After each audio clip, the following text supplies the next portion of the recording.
Hello and welcome to Who Are You? We're a reasonably well-done sci-fi watchcast by a couple of former strangers, now friends, who are watching 2004's Battlestar Galactica. I'm Laura. And I'm Xhafer. And we're lonely today, Xhafer. Yeah, my brother in Valen, Vic, co-host over on Last Time On, meme lord over at Dominion Media and Television, was supposed to be joining us today.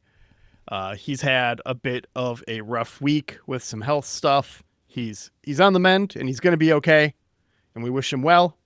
But he was not able to join us for this ep. So just make some jokes in your mind that sound like they would be ones he would make, and then post those in the Discord so that he can steal them and use them later. And I'll encourage you, Victor, to, at any point, if you had written up jokes for this episode, just go ahead and share them in the Discord so I can have a good laugh. Yeah. I was really looking forward to your perspective on Scarface here. Yeah. And I will be delighted with anything that you would like to share. So feel better, Victor. We love you. Yep. Feel better, buddy. All right. Scarface. Scar is the episode we're talking about, season 2.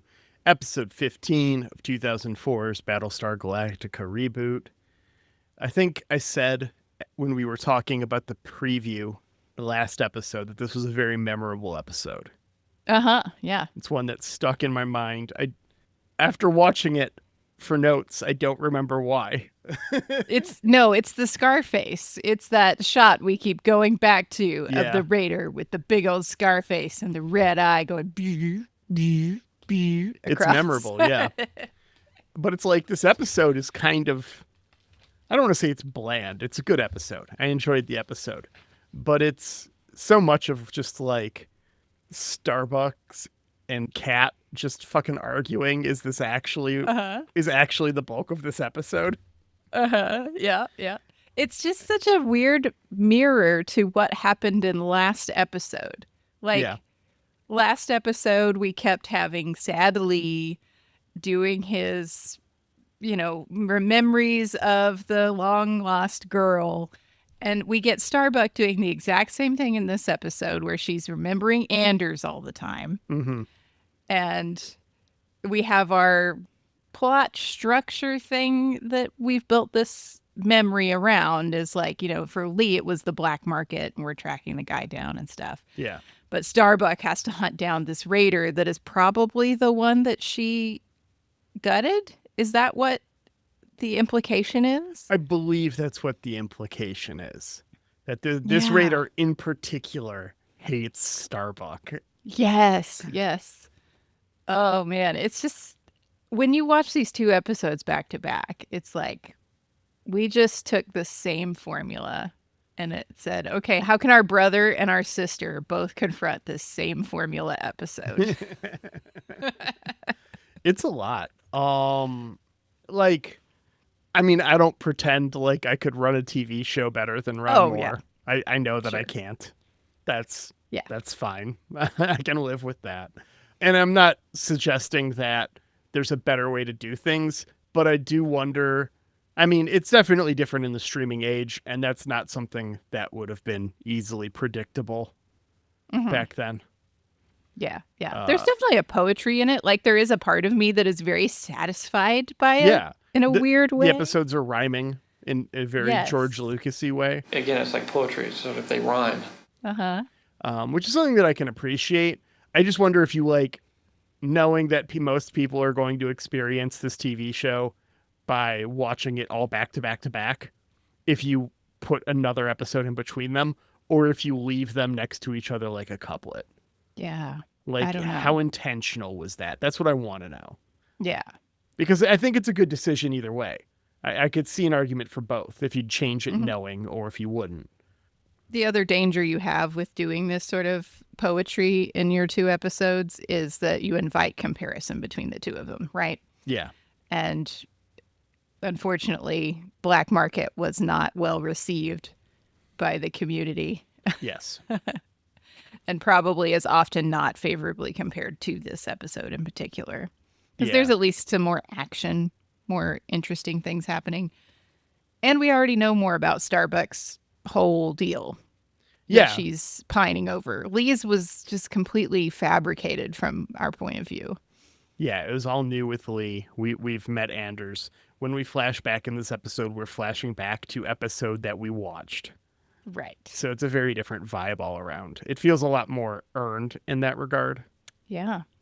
But the last time on that this opens up with on this episode is just blast from the past. Like all of these plot points that you may have forgotten about, let's remember those real quick. We've got the raider that Starbuck guts on that one planet.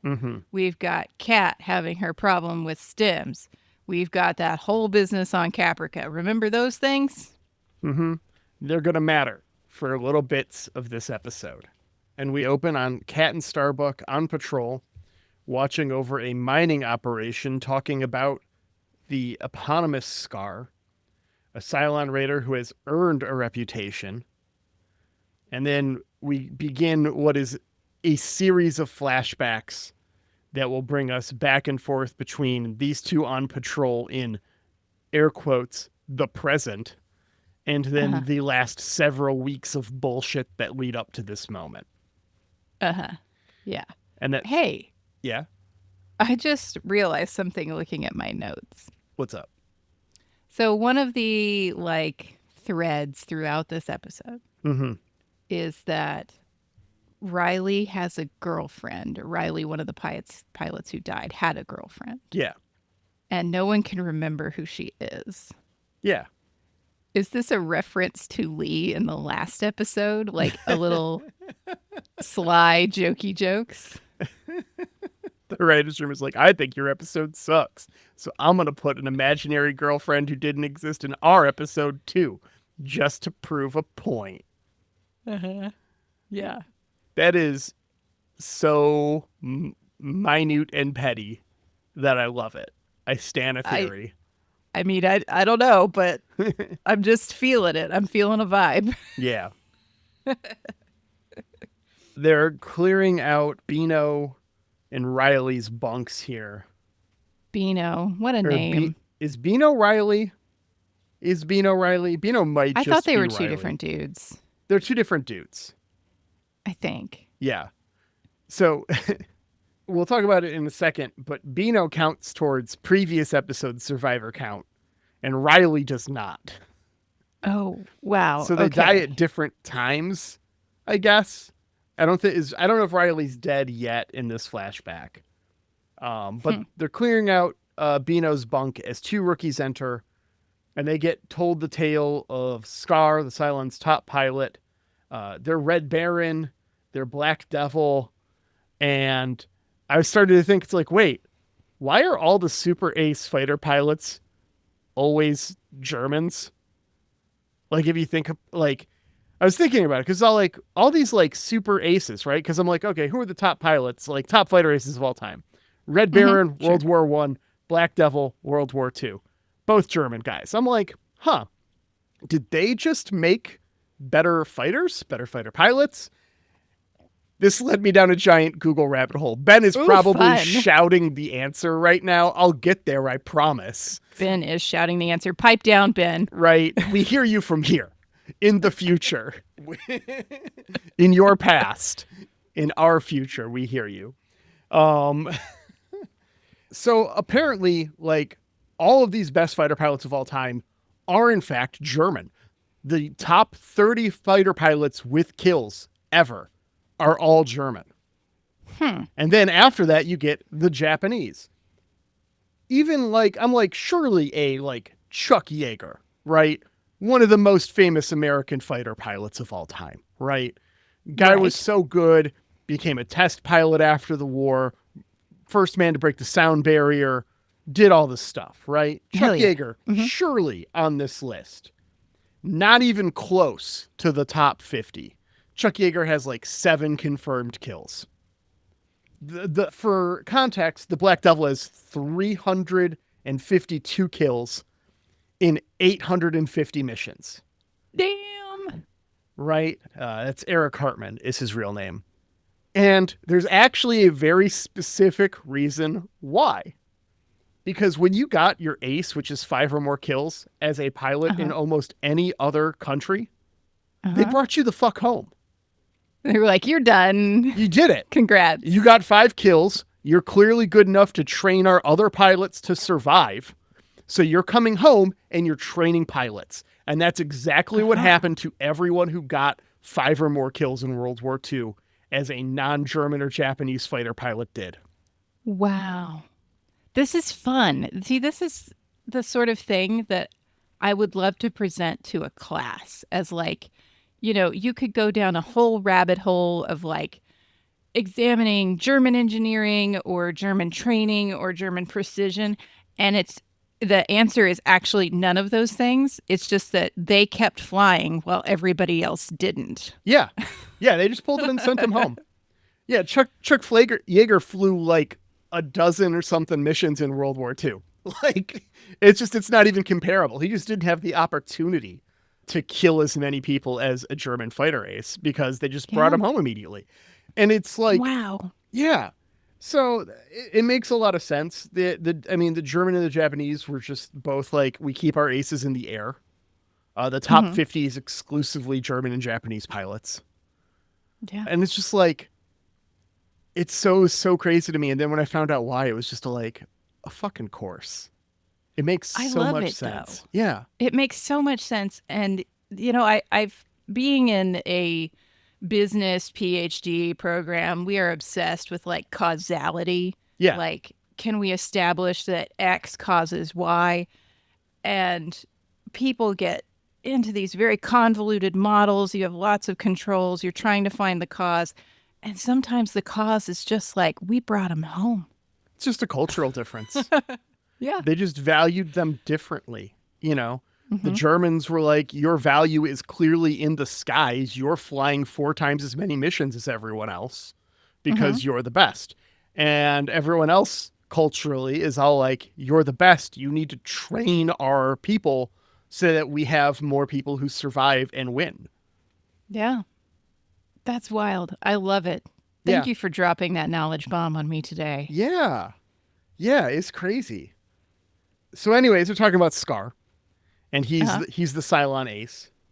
Yeah. And Kat and Starbuck end up verbally sparring about who's going to kill Scar here before Kara, who is just trashed. She's just out of it. She's thinking about Sam. And then we see Scar. We flash forward again and we see Scar coming out of hiding. And that's like that Scar coming out of hiding thing. We're going to see the shot like. There's one shot we actually see more in this episode when we sit down and count them, but we're going to see this shot a couple of times. Oh, did you do the math? Actually, no. I did, but it's only because it would have been like counting to 4. Yeah. Yeah. Speaking That's just of not math, enough for Xhafer. Yeah. No. That's not that good math. Give me that good shit. Right into my veins. Survivor count 49,593. We are down 4. We're down Fisk, the Garrett guy, Phelan, and Bino. Okay. Yeah. So Riley has not died yet Well, technically, everyone that backward. dies in this episode has already died by the perspective point of the present of this episode. Okay. But okay. because they're going to be accounted for within yes. this so episode. Because we see their deaths after the survivor count, they do not count towards this survivor count and will count towards next episode's survivor count, which I've actually already written the notes for and done the math for, so I can confirm that Riley is on that list for next one. Excellent. Yeah. Brilliant. Okay. Wow. There's so many like hop around points. Yeah. So This I have episode's a that. mess. It is a mess. I mean, it serves the story though. Like it definitely works for this episode.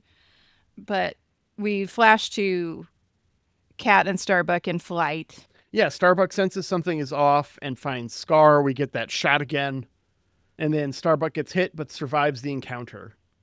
We cut to Kat and Starbuck leading a debrief of pilots while Rosalind talks to Adama and Ty about how important this mining operation is for the long-term survival of the fleet. They're talking about replacement. It's like enough minerals to build 2 replacement wings of Vipers. That's a lot of minerals. 2 whole wings? Do we know Yeah. how many are in a wing? Yeah. How many are in a wing? Yeah. It's probably that formation we see fly. I think it's like 7 or 8. Yeah, surely, So yeah, right? it's like 24 vipers plus.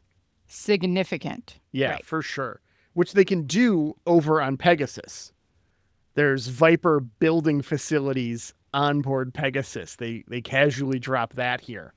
It's important. Well, we know that when he puts his mind to it, Chief Tyrrell can build himself a ship. So Yes, just give him the stuff. a ship that made it 2 episodes and was also scrap parts.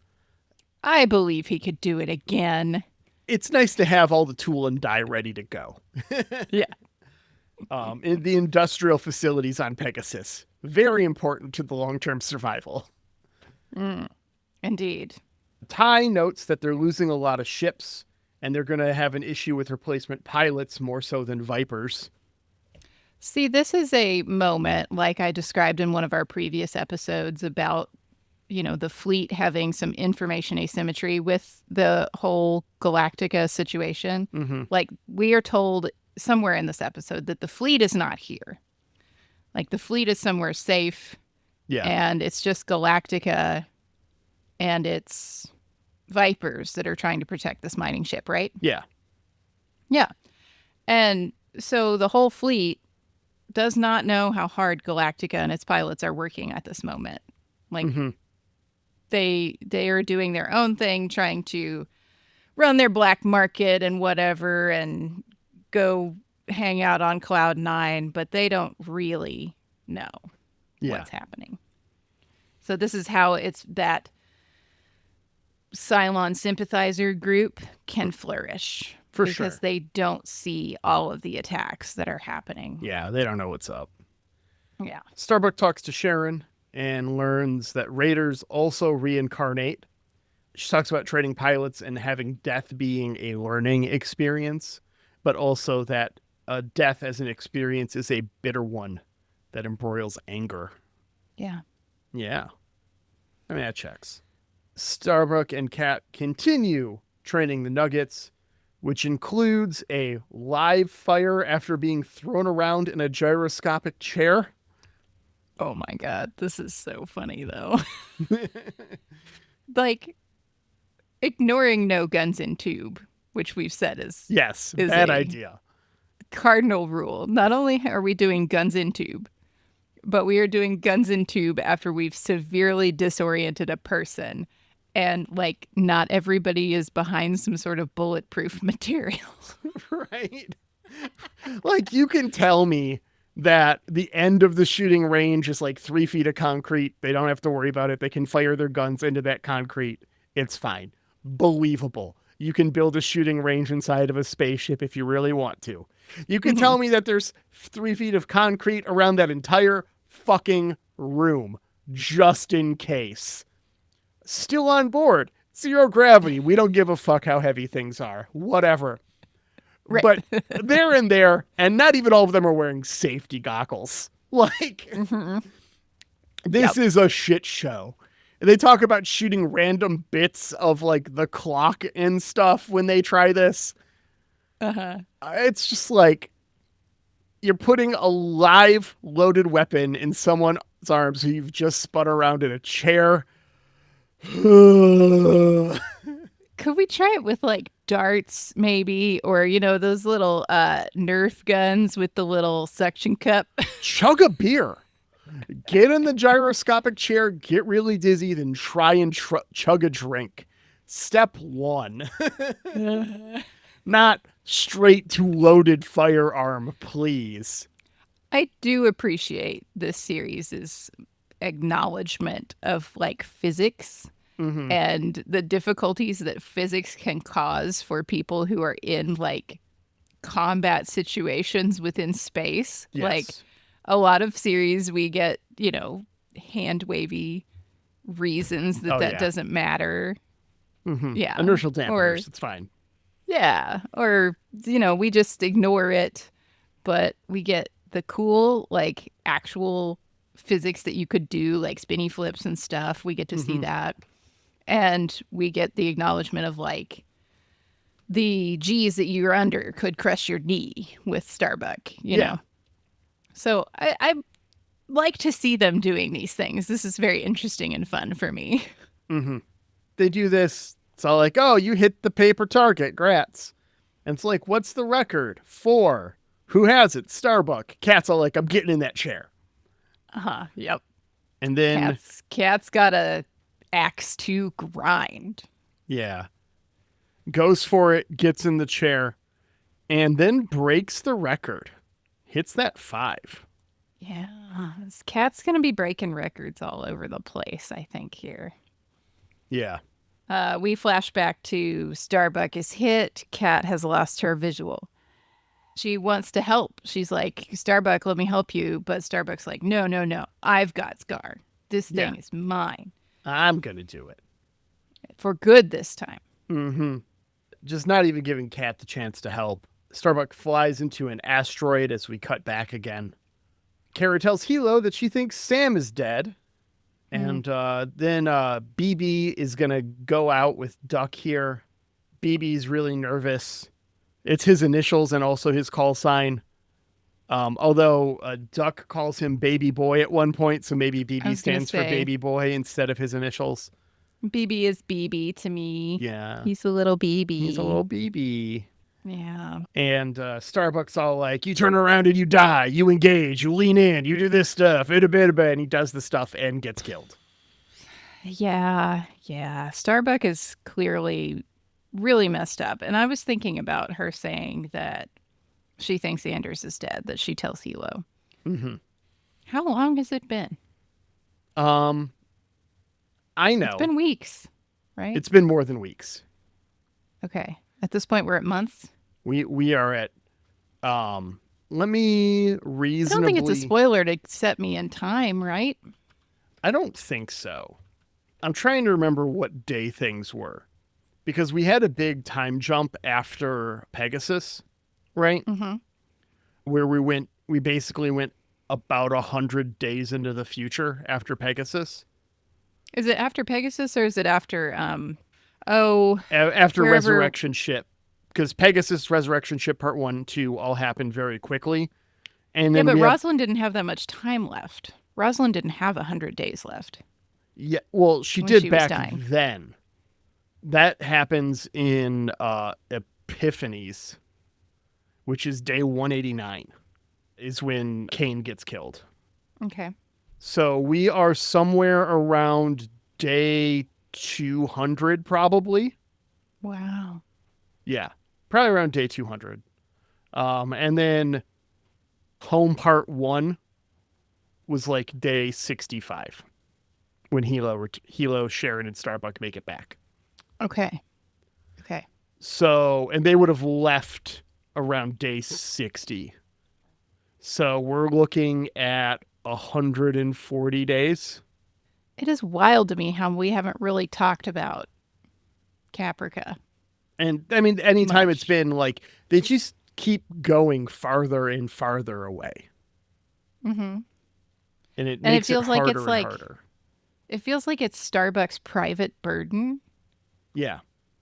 that Caprica is still there and she's not like lobbied publicly that we've seen for going back, you know, not since she talked to Rosalind like very briefly, and she spoke to Kane too, I think.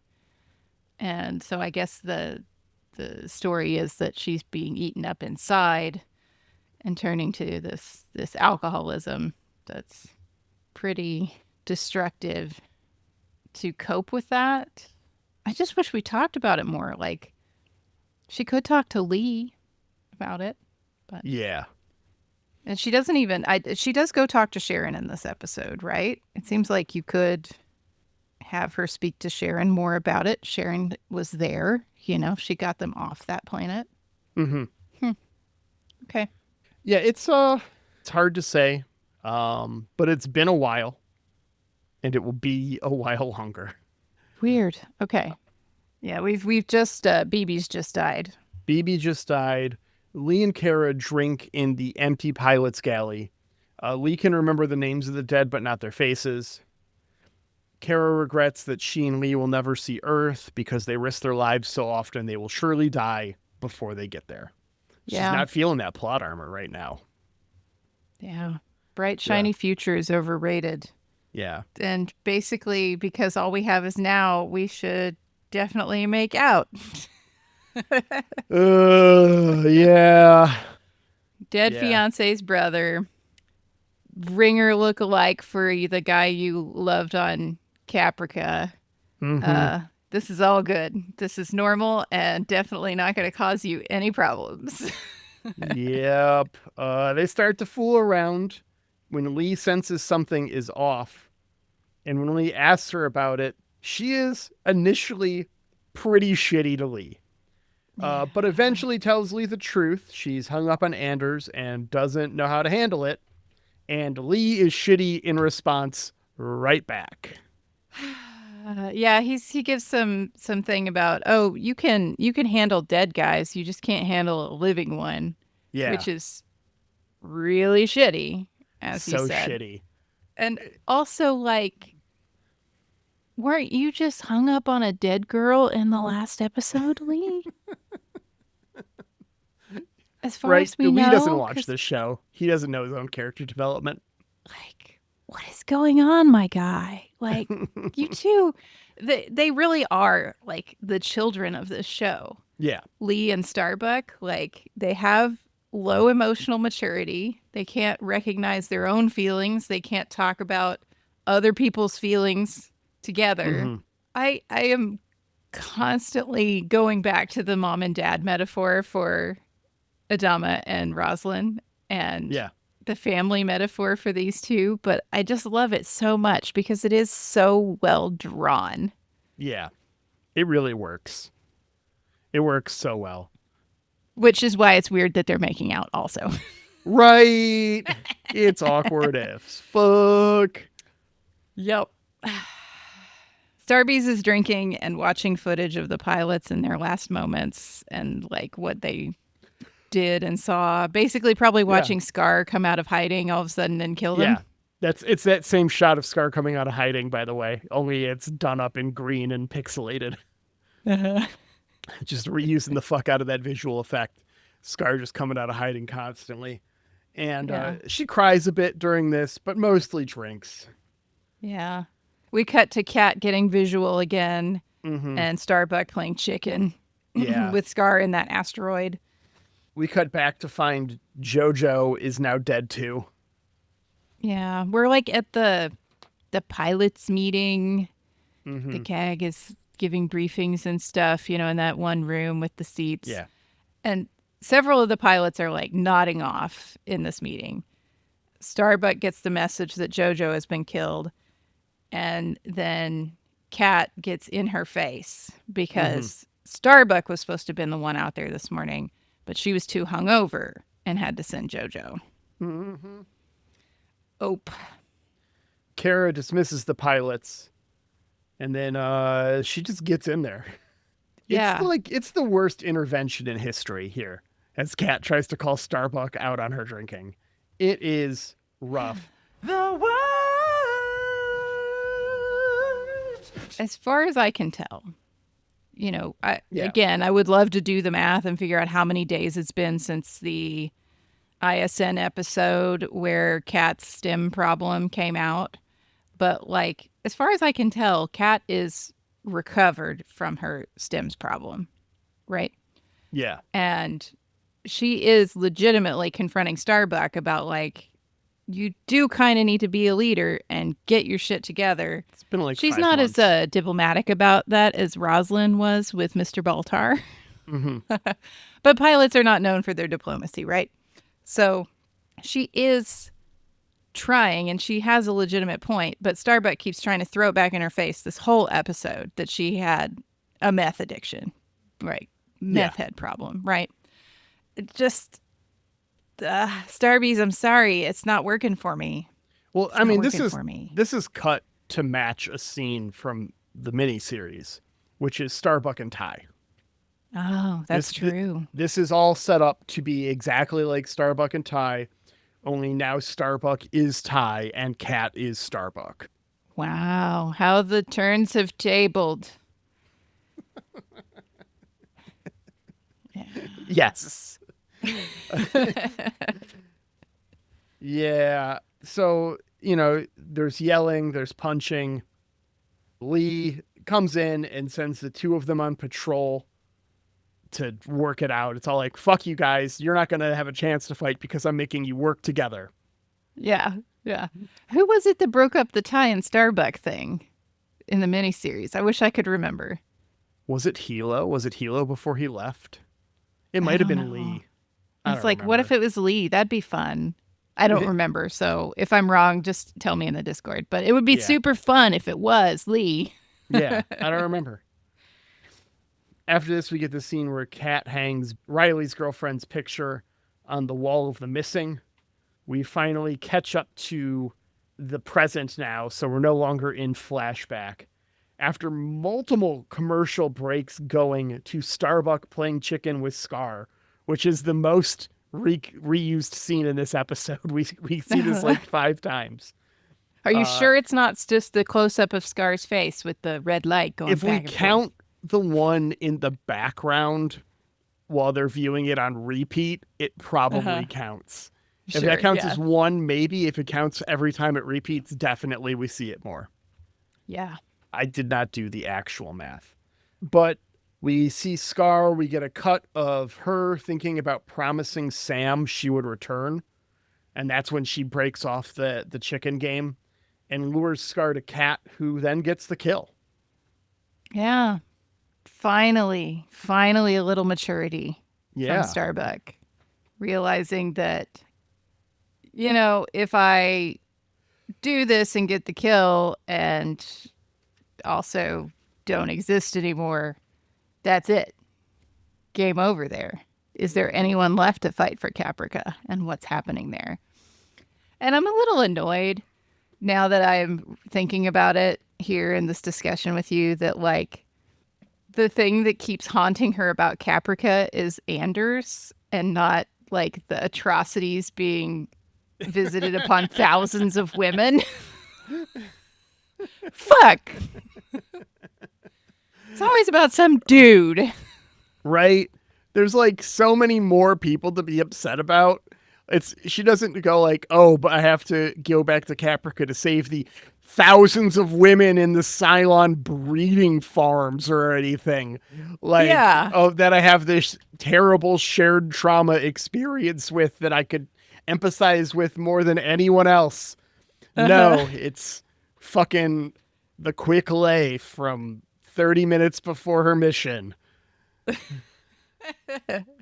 I guess he was famous and whatever because he was some pyramid guy, but come on.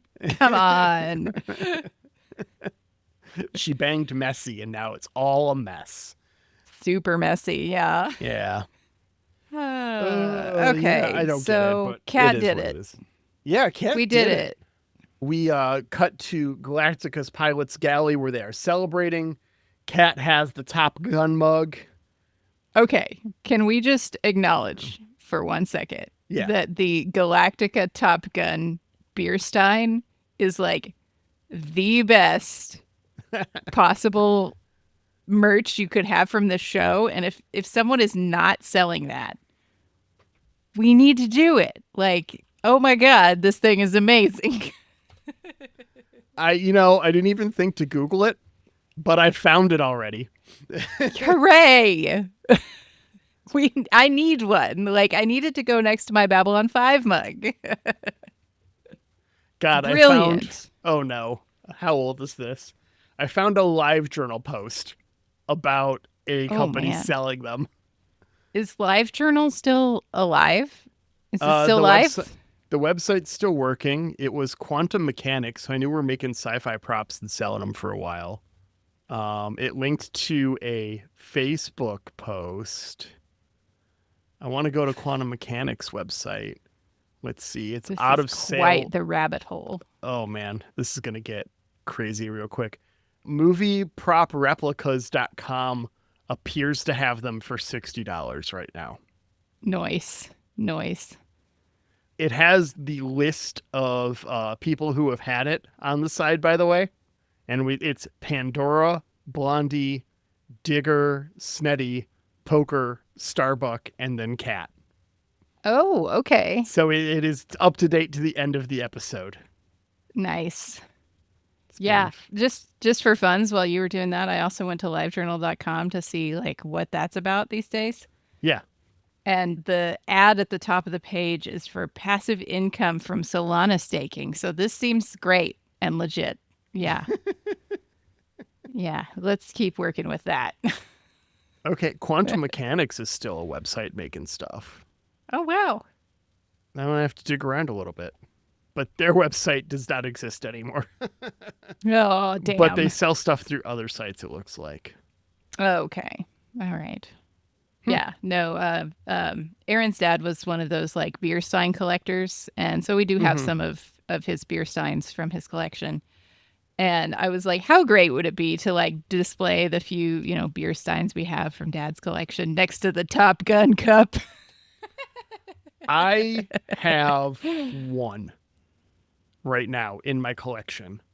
And it is my dad's. And It's always dad's. It's always dad's. Well, my dad, when he was in high school, my grandpa was stationed in Germany for a year, and he brought the family over. So my dad spent his sophomore year of high school in Germany. Nice. And he got a job literally shoveling shit, I think. Like helping out on a farm outside of Berlin to save up money. And he bought this Stein that was like his first paycheck. It's dad's shit stein. It's I'm sorry. That was not appropriate. I should not have said no, that. it's pretty funny. I don't know. I don't know if he was actually shoveling shit. He might have been poking hay or something. I believe he was helping out on a farm is the story though. It's funny fun to if make he's that part of shoveling the legend. Yeah. Yeah. A big thing with my dad was embellishing and adding things to stories that definitely weren't true. So I think it's in his spirit to make it that he was shoveling shit. I think we've settled it. Yeah. Yeah. This is what it is That'll be now. the story future generations hear. Brilliant. Yeah. Yeah. So Kat's got the Top Gun cup, Yeah. the shit stein, if you will. And she demands that Starbuck fill it. And Starbuck, to her credit, does the thing. She fills it. She tells Kat she earned it. Mm-hmm. It's champagne. It's not shit that she puts in there. Yeah. She calls a toast to every pilot who's died so far. And she does remember all their names. Yeah, she lists every single one. Yeah. And then I think we get a nice little Adama, so say we all moment here. Yeah. Yeah. So we end this episode with Starbeast talking to Hilo again. She's acknowledging her changes and that she still has hope that Anders is alive. And he says, yeah, cool. I'm glad you found something to live for. And then they fight it off, 2 credits. Yeah. That's the episode. Something to live for, I guess, is the theme of recent episodes of Battlestar Galactica. Yeah. So, all that said, what do you think of this one? Well, it's certainly better than Black Market, right? Oh, yeah. Yeah, not even close. I did find Scarface a little comical, right? Like something about the shots that they like zoom in on his face and whatever. I was like, I don't think you meant this to be as funny as I find it. But yeah, it was good.